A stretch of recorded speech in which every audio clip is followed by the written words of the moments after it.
식구님 여러분 안녕하십니까? 저는 안산교회의 124가정 이순자입니다. 저는 초등학교 3학년 때부터 하나님에 대해서 알고 싶어 하나님 계시다면 저에게 좀 알려주시오. 그것을 중얼거리고 다녔습니다.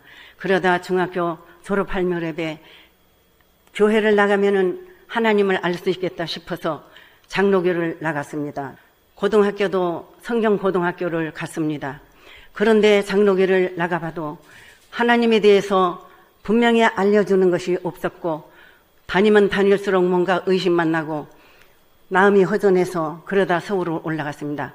서울에 올라가서 어떤 아주머니에게 전도를 받았는데 그 아주머니가 2시간 동안 말씀하시는데 거기서 제가 감명을 받아서 이 말씀하는 데가 어딥니까? 저 좀 데려가 주세요. 간 곳이 바로 원리 강의하는 원리 강의였습니다. 그때 초대 협회장님이신 유협회장님이 원리 강의를 하시는데 하나님의 이성성상을 들으면서 하나님에 대해서 이렇게 밝히 일러주는데 너무나 감명을 받아서 정말 하나님 감사합니다. 저를 이렇게까지 이런 곳에까지 인도해 주셔서 너무 감사합니다. 부활론과 메시아 강림론을 들으면서 여기에 바로 주님이 오셨구나. 재림 메시아가 없구나. 기성교회에서는 저 하늘에서 구름을 타고 주님이 오신다 했는데 그것 때문에 내가 의심이 났는데 여기에서 정말 주님이 오셨구나. 강의하시는 유협회장님이 재림주님이신 줄 알았습니다. 어느 날 식구들 몇 분이 오시더니 자기네끼리 말씀을 하는데 선생님이 40일 금식 가셔서 아직 안 오셨다고 그 말을 들으면서 선생님이 계시구나. 그러면 그 선생님이 바로 메시아시구나. 내가 이렇게 메시아를 만나게 되다니 하나님 감사합니다. 저를 메시아 만나게 그럼 이렇게 이곳까지 데려 안내해 주신 우리 하나님께 너무너무 감사해서 그때부터 하나님께 감사한 그 감사함 가지고 초심을 잃지 않고 지금까지 신앙생활을 그야말로 끊임없이 지금까지 60몇 년이 되도록 신앙의 길을 걸어왔습니다. 믿음의 어머니에 따라서 날마다 가정방문도 가고 또 속회도 가면서 날마다 너무 열심히 다니니까 우리 고모님하고 오빠가 이렇게 다 놔두다간 안 되겠다. 시골로 내려가라고 그랬습니다. 그 말을 듣는 순간에 제가 가슴이 철렁하면서 내가 이제 재림주님도 만나고 하나님이 이렇게 인도해 주셔서 갈 길도 만들었는데 내가 시골 가면은 교회도 없고 나는 어떻게 하면 될까 싶어서 너무나 울었습니다. 그러다 시골로 오게 돼가지고 들에 나가면 눈도록에 엎드려서 울고 밤이면 하늘을 바라보고 하나님 저를 이렇게 인도해 주시고 이 길을 내가 못 가면 어떡하느냐고 날마다 눈물로 부르짖었습니다. 그야말로 몸부림을 쳤습니다. 나는 죽어도 이 길을 가야 됩니다. 그러는데 믿음의 어머니한테서 그렇게 울고만 있지 말고 거기서 개척을 한번 해보면 어떠냐고 편지가 왔어요. 그래서 제가 그래야 되겠다 하고서 방을 하나 얻어가지고 5월 28일 날 제가 입교를 하고 내려와서 한 해가 넘어가는 때인데 59년도 1월 1일부터 이제 예배를 보겠다고 이렇게 결정을 해놓고 동네 다니면서 전도를 했어요.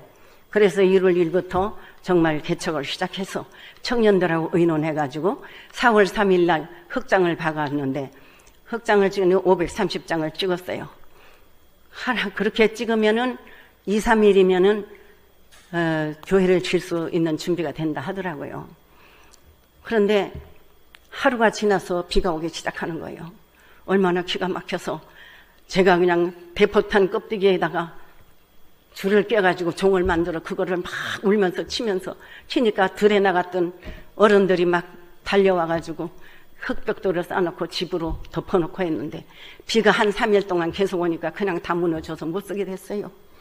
그래 교회 지키는 힘이 시작했고 어떡합니까? 그러다 농번기가 시작되니까 아무도 와서 도와주는 사람이 없어요. 그래서 제 혼자 산비탈까지 물을 치고 이고 다니면서 흑장을 박아서 하루에 10장도 받고 20장도 받고 그럼 또 비가 와서 또 허실하고 이러면서 몸부림치면서 한 달 한 20일경까지 그래도 1000장 이상을 찍어냈습니다. 그때 하도 제가 지게를 짓을 하고 물지개도 지고 흙벽돌도 지어날리고 이래가지고 어깨에 멍이 피멍이 들어가지고 밤에는 돌아눌 수가 없이 참 끙끙 앓다가 이튿날이면 또 나가서 일을 하고 어떤 때는 또 돌짐을 하루 종일 지니까 봄빛에 얼굴이 타가지고 햇빛 알레르기가 걸려서 오랫동안 고생했고, 지금도 그 뿌리가 남아있는지 햇빛을 싫어합니다. 햇빛만 쓰면은 지금도 얼굴이 붓기도 하고 막 이렇게 툭툭 불어나고 그렇습니다. 그래서 하여튼 1000장 이상을 찍어 놓고 동네 분들에게 내가 이제 준비를 다 했으니 이제 좀 교회를 집시다. 그래서 그때가 59년도 5월 한 25일쯤 됩니다. 동네 분들이 다 몰려와서 정말로 이제 흙벽돌을 쌓기 시작해서 3일 만에 완성하는데, 완성하는 그날 동네 분들이 다 나와서 보면서 어떤 아주머니는 제 얼굴을 보고 얼마나 고생하셨으면 저 모양이냐고 하면서 눈물을 흘리는 사람도 있었습니다. 그리고 우리 아버지는 엄청 안정하신 분인데 아버지가 나와서 보시고 이제 성공했구나 그러시면서 상당히 기특해 하시는 것 같았습니다. 그렇게 완성해놨고 이제 멍석을 깔고 예배를 받습니다. 그때 든 돈은 우리 믿음의 어머니가 2만 원을 보내주셔서 그것으로 비용을 썼습니다. 멍석을 깔고 예배를 보니까 믿음의 어머니한테 편지가 오기를 본부교회에 한번 올라오라고. 그래서 주일날 올라갔어요. 그래서 주일날 밤 예배 끝나고 나니까 선생님이 나오시더니 지금 우리 교회는 알게 모르게 전국으로 퍼져나가고 있다. 지금 한 소녀가 나와서 간증을 할 테니 여러분들 많이 도와주세요. 15분 동안 시간을 주시면서 간증을 하라고 했습니다. 처음 대장 앞에 나오니까 너무 긴장하고 떨려가지고 잘 말도 안 나오는데 15분을 하고 나니까 그때 또 17,000원이 모금이 되었습니다. 그래서 선생님이 3,000원을 보태주시면서 이걸로 가서 마루를 놓으라고. 그 돈을 가져와서 마루를 놓고 교회를 완성시키고 그 다음에는 초롱불을 켜들고 이 마을 저 마을 밤으로 다니면서 전도를 했습니다. 사람들이 많이 모이기 시작했어요.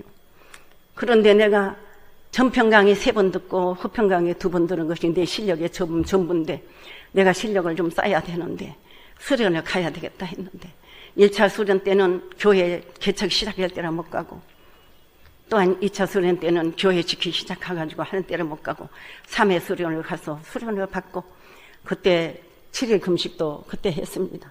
은혜도 많이 받고 내려올 때는 내가 믿음의 어머니 그분이 이름이 이순예십니다. 이순예 어머니하고 같이 내려와서 첫 예배를 보내고 하고 찬송을 딱 인도하는데 그때의 성령 역사를 처음으로 했습니다. 가슴에서 큰 불덩어리가 입으로 탁 튀어나오면서 그냥 내가 한 길씩 뛰면서 그냥 방언 예언 얼마나 난리를 치면서 식구들에게 빨리 나가서 동네 사람들 다 몰려오라고. 그래 동네 사람들이 한마당 다 한뜩 모였는데 교회 문을 딱 열면 마당이에요. 내가 뭐라고 했는지 기억은 하나도 안 나는데 그래서 방언 예언을 하고 난리를 쳐서 그때부터는 예배만 보면 신령 예배가 되어가지고 식구들이 은혜를 받아서 그냥 울음바다가 되고 아버지 부르는 소리가 얼마나 컸는지 우리 동네 앞을 지나서 장날인 날은 무매 동네 사람들이 그리로 지나가는데 저 동네 누가 죽었나 보다 초상났다 얼마나 아버지 부르면서 예배 시간마다 그 난리를 쳐서 온 동네 면 단위까지 다 소문이 났어요. 이면장대 손녀딸이 미쳤다고. 우리 할아버지가 초대 면장하셨거든요. 지금도 용산면에 공로비가 세워져 있습니다.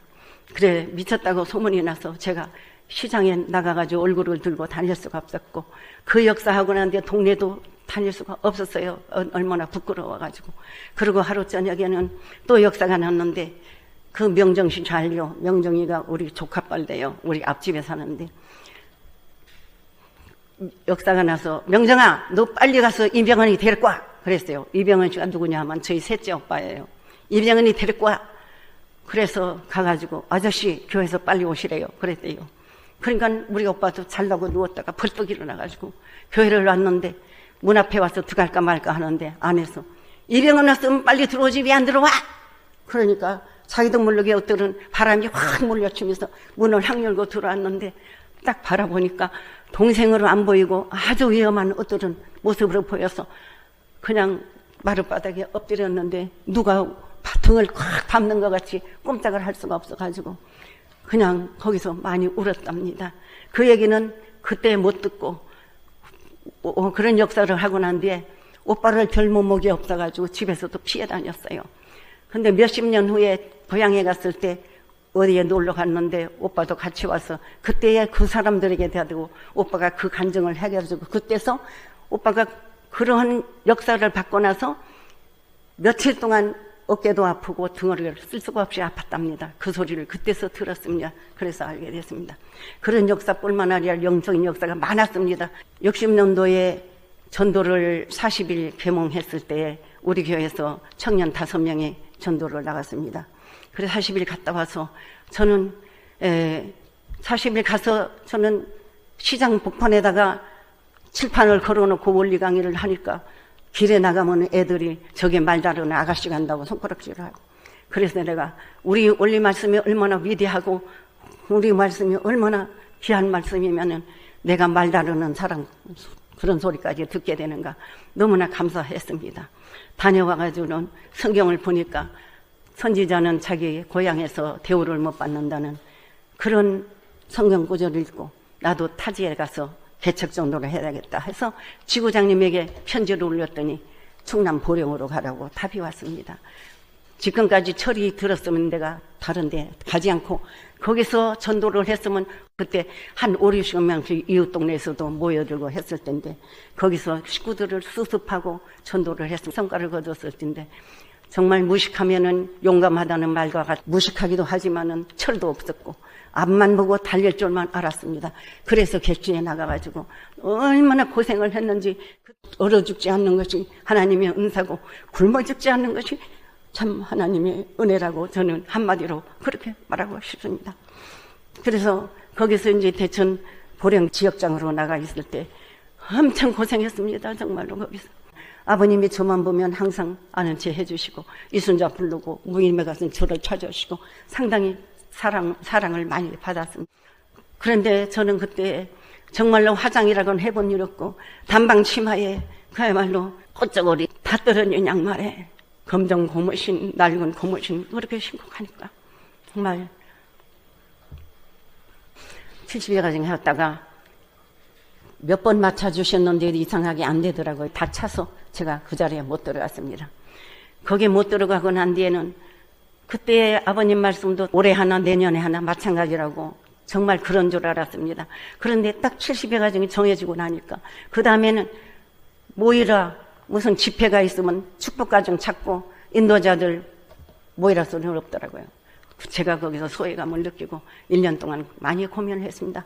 그러다가 제가 이젠 충남 순회사로 또 발령받아서 순회사로 가는 길 도중에 산길을 이렇게 가는데 양쪽에 산이 있고 이렇게 길이 뚫렸는데 한동안 힘이 진 길이에요. 거기에 가면서 서글픈 마음이 들어서 제가 노래를 부르고 가는데 갑자기 후덕 하는 소리가 나요. 깜짝 놀라서 바라봤지. 어떤 짐승이 뛰어가는 줄 알았어요. 그랬더니만 어떤 청년이 내려오면서 꼼짝 말고 섰거라 그러는 거예요. 그야말로 내가 굳어가지고 꼼짝 말고 서게 되었습니다. 그러니까 그 사람이 제 팔을 붙들고 산으로 끌고 올라가는 거예요. 하나님, 이럴 때는 어떻게 해야 됩니까? 그러다가 하나님이라고 크게 불렀어요. 왜냐하면 그 사람이 위협을 좀 느끼라고. 그랬더니 더 끌고 올라가는 거예요. 더 딸려왔다가 올라갔다가는 큰일 나겠다 싶어서 무엇을 원합니까? 그러니까 가방을 열어보라는 거예요. 가방을 열어보라는 건 돈을 요구하는 것 같아서 누가 50원을 줘가지고 56원이 있었어요. 그래 그거를 다 주면서 얼마나 어려우면 그러십니까? 자전거 타고 오니까 빨리 가십시오. 그랬어요. 사실 자전거 타고 오는 사람 없었는데. 그러더니 후닥닥 하더라고요. 그래서 막 가방문도 제대로 못 잠그고 너무나 막 떨어가지고 너무나 무서워 뛰어내려오니까 어떤 청년이 물지기를 쥐고 가더라고. 내가 이거를 신고해야 되나 아니면 그냥 둬야 되나. 근데 신고를 해야 되겠다. 왜? 내 뒤에 또 어떤 사람이 당하면 어떡하나 그 생각 때문에. 저기 섰는 이장님이니까 거기 가서 말씀을 좀 해보세요. 그래서 거기 가서 얘기를 하니까 자전거를 가져오라 하더니 둘이서 자전거를 타고 치서가서 충경 둘을 데리고 왔어요. 그래서 그 순경이 현장 검사를 해야 되니까 현장으로 가야 된다는 거예요. 나는 순회 코스가 있어서 저 바빠서 가야 됩니다. 산비탈에 가서 앉아서 호치마 헛저고리 그야말로 다 떨어진 양말에 그렇게 신고 그 눈밭에 앉았는데 그때 눈이 많이 와가지고 눈이 많이 쌓였었어요. 눈밭에 앉아 있는데 얼마나 발이 깨지기 싫고 몸이 떨리고 아픈지 그래서 곧 쓰러져 죽을 것 같더라고요. 그런데 순경한 사람하고 이장님은 그 사람 잡는다고 돌아다니고 순경한 사람이 나에게 오더니 오늘 저녁 밤새 와야 됩니다. 저는 지금 약속이 있어서 안 됩니다. 그러면 오늘 그 사람은 용서할 수 있습니까? 그러더라고요. 바로 이 사람이 귀찮게 생각하는구나. 그래서 제가 용서하고 말고요. 사람은 원래 본심은 다 착합니다. 그러나 어떠한 환경이나 어떠한 어려움에 당하게 되면 순간적으로 또한 그렇게 범죄를 할 수도 있는 것이죠. 순경이 말하기를 야, 전도사님이라 과연 다르십니다. 지금 많은 사람을 우리가 대해봤지만 이렇게 말씀하는 사람은 처음입니다. 그러는 동안에 이장님하고 같이 다녔던 순경하고 돌아왔어요. 그러니까 이장님에게 이분 모시고 가서 저녁 대접하고 따뜻한 밥을 주고 따뜻한 이불에 몸이 좀 녹았어요. 그러나 내가 약속이 있는데 누가 식구라고는 볼 수 없지만 누가 계목 나간 데를 손해 가는 중이었어요. 그래 거기를 이제 사람들이 모여서 기다릴 텐데 내가 가야 되겠다 싶어서 저 가야 됩니다. 아이고 주무시고 가세요. 아니요 가야 돼요. 그리고 길을 나섰는데 온 천지가 다 눈밭이라 하얀데 길도 찾을 수 없고 어떻게 찾아서 밤이 늦어서 가니까 이미 사람들이 다 모였다 헤어지고 다시 모일 수가 없다는 거예요. 그래서 이제 잠자리에 드는데 잠들만 하면 몸이 펄떡 일어나고 이래가지고 정말 그것이 화병이 되고 병이 돼가지고 가슴이 항상 불안하고 또한 그러면 그만한 청년들만 보면 공포증이 생기고 해서 아주 화병이 되었습니다. 그런데 그 병을 언제 고쳤느냐 하면은 124가정 이제 수련회 가서 그 병이 났습니다. 여러 사람이 모여서 이젠 거기에 신경 쓰고 하다 보니까 그 병이 그때 고쳐진 거예요. 이제 제가 축복받은 얘기를 하겠습니다. 제가 124가정 수련을 했는데 아버님이 일찍이 맞춰줬어요. 왜냐하면 작년에 들어갈 사람들이 못 들어갔다고. 사실 한 70여 가정 때 한 200명이 왔는데 이름 한 번 못 부른 사람이 대반이었어요. 근데 저는 그래도 아버님께서 어떻게라도 해주시려고 했는데 이상하게 운이 안 됐는지 못 들어갔거든요. 일찍이 맞춰주셨는데 제가 거기 갈 때는 이번에는 아무나 맞춰주셔도 아버님이 해주시면 무조건 오케이 한다 하고 각오를 하고 갔는데 딱 맞춰주셨는데 너무 아닌 사람인 거예요. 그때는 이제 가, 불, 영 이렇게 그려놓고서 가를 짚으면 한다는 소리, 불을 짚으면 안 한다는 소리, 영을 짚으면 생각해 보겠다는 건데 그래서 내가 너무 아닌 사람이라 우물쭈물하고 있으니까 아버님이 그럼 생각해 볼래? 그러시더라고요. 너무 반가운 거예요. 네, 그랬어요. 그러고 난 뒤에 한 오랫동안 약혼식 안 해주시더라고요. 근데 나는 멀리서 그 사람을 아무리 이리저리 봐도 도저히 저 사람하고는 살아낼 자신이 없는 거예요. 내 고민에 빠져가지고 있는데 하루는 이젠 남자분들이 사진을 보고 다 자기 짝 맞춘 사람들을 나와서 부르기로 돼 있었어요. 그런데 누가 나와서 이순자 그러는 거예요. 제 이름은 하도 흔해가지고 거기에 많은 사람이 모였으니까 이순자가 또 왔구나 싶어서 한번 뒤에 딱 돌아보니까 아무도 안 나가요. 그러니까 또 불러봐 아버님이 그러시더라고. 그러니까 또 어떤 남자가 나와서 이분자 또 그래요. 그래서 저는 이렇게 바라보고 나는 누구하고 맞춰 있은 게 나는 아니겠지 하고 또 뒤에 돌아보니까 아무도 없어. 아버님이 나를 힐끔 바라보시면서 이순자가 누군데 안 나와? 언젠 갔나야? 그러시더라고. 그래도 더 크게 불러봐 그러시더라고. 그래 3번 크게 이순자 하고 부르니까 제가 이렇게 봤는데 아버님이 또 저를 힐끔 바라보시더니 이순자가 누군데 이렇게 안 나와? 어느 갔나야? 빨리 나와! 그래서 그때서 제가 저구나 하고 나갔습니다. 나가서 보나마나 이제는 더 이상 버틸 수도 없으니까 가를 딱 짚었어요. 그러니까 아버님이 아니 작년에도 와서 속식이더니 올해도 와서 또 속식이냐? 빨리 보따리 싸가지고 빨리 내려가! 그러시더라고요. 그래서 저는 웃음이 나가지고 아버님이 이렇게 장난을 좋아하셔요. 저는 웃음이 나가지고 빙글빙글 웃으면서 들어왔어요. 그랬더니 안방에 아주머니들이 내 치마를 뒤에서 잡아당기면서 아니 뭐라고 했어? 안 한다고 했어? 아직 저렇게 좋은 사람을 왜 안 한다고 했느냐고 그래. 저 한다고 그랬어요. 그런데 왜 아버님이 저렇게 역정을 내셔? 아버님 장난하시는 거요. 그러니까 모두들 웃었어요. 그래가지고 그분이 바로 누구냐 하면 지금 제 남편 원로 목사 정용만 씨, 저분입니다, 바로. 그래서 이제 결정이 됐습니다. 그래서 우리는 지금까지 참 부부를 이루고 살아오면서, 물론 지금 이 많은 그 세월 동안 살아오는데 굴곡도 많고 고생도 무척 했습니다. 강원도 가서 전도할 때는, 교회장 인제 가서 있을 때는 그야말로 방에 물을 떠놓으면은 물대접이 얼어가지고 얼음이 수북하게 쌓이는데, 그런 방에서 삼천낭방에서 그런 데서 살기도 하고, 우리는 지방으로만 다녔기 때문에 정말 고생은 했습니다. 그러다가 이제 너무너무 굶으면 할 수 없어서 이제 제가 무슨 물건을 떼가지고 팔로 다니고 이래가지고 떼거리가 생기면 마음이 놓이고, 그러다가 이제 공기총이 나와서 한두 개 팔리고 나니까 그때 이제 조금 나아졌어요. 제가 영양실조로 죽다 살아난 일도 있었어요. 너무너무 굶고 해가지고 영양실조로 쓰러져가지고 조만큼 걸어가면은 그냥 기운이 빠져서 주저앉고 얼굴이가 새카맣게 변하고 어떤 식구가 날 보더니, 아이고 빨리 병원에 가보세요, 큰일 나겠어요. 그렇게 영양실조로 많이 고생도 하고 그랬습니다. 그런데 우리가 고성에 가서 있을 때는 공기총이 나오고 저 양반이 아침에 나가면 꽁 한 마리, 토끼 한 마리 잡아오는 거예요. 그런데 그 토끼가 그렇게 약이 되더라고요. 산토끼가. 그걸 쌀만 먹으면서 제가 그냥 그때 영양실조를 벗어날 수 있었고 건강해가지고, 그때 한 15정은 제가 학교 같은 데 다니면서 총을 판 일도 있었습니다. 저희들은 만나면서부터 우리 남편을 소개하자면은, 우리 남편 성품은 참말로 인성을 잘 타고나신 분이라고 한마디로 말할 수 있습니다. 외유내강하신 분이에요.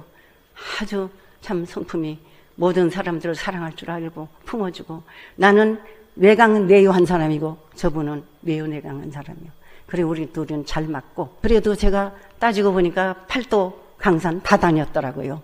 그래서 그때 뿌려는 그런 기반이 있기 때문에 이번에 첨본 등재도 빨리 할 수 있었고, 제 밑에 믿음의 직계 자녀들이 8가정이 첨본 등재하고 우리 가정까지 9가정인데, 지금 또 한 사람이 다 완성해가는 분이 있어서 그분까지 하게 되면 10가정이 됩니다. 그리고 대강 따져보니까 한 믿음의 자녀들 손주까지 하면 한 2000가정은 되는 것 같습니다. 이 모두가 하늘 부모님과 천진 참부모님이 지금까지 지켜주신 은혜요 사랑입니다. 저희들 요즘엔 생활을 어떻게 하느냐 하면은 새벽 4시에 일어납니다. 새벽 4시에 일어나서 경배 드리고, 저희들은 둘이 처음에는 서로 경배를 했습니다. 맞절을 했습니다. 그러다가 지금은 반절을 합니다. 서로 반절하고 서로 포옹하고서 서로 건강합시다, 행복합시다 등 두드려주고, 그러면서 출근할 때는 오늘도 좋은 하루 됩시다 이렇게 하고 저희들은 출근합니다. 지금도 저희들은 아주 그냥 활동을 하고 있습니다. 그리고 여러 후배뿐만 아니라 식구님들에게 말씀드리고 싶으면, 신앙은 가슴으로 해야지 말로나 또한 지식으로 하면 안 된다고 생각합니다. 대개 보면 지금까지 겪어오면서 많은 사람을 봤지만은 지식으로나 또한 그냥 입으로만 한 사람들은 끝까지 못 간 사람들이 많고, 가면서도 불평하는 사람이 많았습니다. 제가 신앙생활을 하면서 정말 가슴으로 하나님이 살아계신다는 걸 느끼고, 참부모님이 정말 하나님 부모님의 실체시라는 것을 갖다 가슴으로 진짜 느끼니까 기도를 하면 진실한 기도가 나오게 돼서 정말 뜨거운 눈물도 흘리게 되고, 가슴에 찌리하게 느끼면서 그런 사무치는 그런 기도를 하게 되고, 항상 아버님 존영을 뵌다든지 어머님을 뵌다든지 하면은 그게 아주 그냥 찌하게 느껴지고, 옛날에 아버님을 뵈도 아버님 멀리서만 뵈도 그냥 등어리 불이 확 오면서 정말 은혜가 와가지고 공중에 떠 있는 것 같은 그런 기쁨이 오고, 그런 걸 많이 느꼈습니다. 여러분들이 정말 신앙은 가슴으로 해야 됩니다. 입으로나 지식으로 해서는 신앙이 내 신앙이 아니 되는 겁니다. 그리고 제가 이 책 소개 하나를 하겠습니다. 이거 사도행전이라 하는 이 책이 나왔습니다. 여기는 원로 목회자들 한 20명이 여기 원고를 써내가지고 이렇게 책을 만들었습니다. 저도 여기에 수록되어 있습니다. 162페이지에서부터 제 얘기도 들어가 있습니다. 여러분들 이 책을 구하는 구입해서 보시면은 재미있는 일이 많아요. 에피소드도 많고, 초창기에 선배 가정들이 교회 들어온 얘기, 또 역사 받았던 얘기, 여러 가지 얘기가 재미있는 것이 많으니까, 교회별로 단체로 구입해 보셔도 좋을 것 같아요. 책값도 별로 비싸지 않은 것 같습니다. 그리고 2탄이 들어갔습니다. 이젠 또 후편이 나와요. 저도 원고를 냈습니다. 이번에는 더 많은 사람들이 참여해가지고 지금 원고가 8월 말일까지 다 들어가서 이제 곧 집필해가지고 2탄이 나올 것 같습니다. 2탄 나와도 보면 재미있을 것 같습니다. 제가 객지에 나가서 한 얘기는 별로 하지 못했습니다. 그리고 제가 안산교회를 나가는데 우리 안산교회 김종명 목사님 오셔가지고 성실하게 잘 하고 계십니다. 지금 코로나 때문에 잘 모이지도 못하고 그래도 열심히 하셔가지고 주일마다 저희들에게 영상 편지하시고 아주 성실하게 하시면서 참 모든 식구들이 각자 가정에서 정성 많이 드리고 지금도 또 430갈 가정 하려고 노력하는 일본 식구님들 여러 가지 수고를 많이 하고 계시는 것 같습니다. 저희들은 선배 가정으로서 참 본의 되게 하는 것도 없고 해서 항상 송구스럽고 하늘 앞에 죄송한 것 뿐입니다. 그래도 오늘까지 건강에 지켜주신 하늘 부모님과 천진 참부모님께 너무 감사드리고 우리 모든 식구님들 가정이 편안하시고 다 하늘 부모님과 참부모님 은혜 속에서 항상 강건하시고 많은 복 받으셔서 아버지 모든 가정들이 태평성대로 살아가기를 기원하면서 제 얘기는 이것으로 마치겠습니다. 감사합니다. 모든 식구들 편안하십시오.